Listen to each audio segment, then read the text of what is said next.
ನೆನೆಸಿಕೊಂಡಾಗ ಹಗ್ಗದ ಮ್ಯಾಗೆ ಅಂಗಿ ಒಣಗಿಸುವಾಗ ನಿನ್ನ ಮೈಯ ವಾಸನೆಯು ನೆನಪಾದಾಗ ಎರಡು ಕೈಯ ನೆತ್ತಿ ನೀನು ಜಡಿಸುತ್ತುವಾಗ ದಿಮ್ಮನಪ್ಪಿಕೊಂಡು ನಿದ್ದೆ ಮಾಡುವಾಗ ಸುಸ್ತಾಗೋಗಿ ನೀನು ಆಕಲಿಸುವಾಗ ಬತ್ತವಲ್ಲ ಫೀಲಿಂಗ್ಸು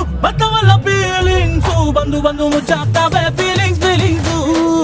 ಬತ್ತವಲ್ಲ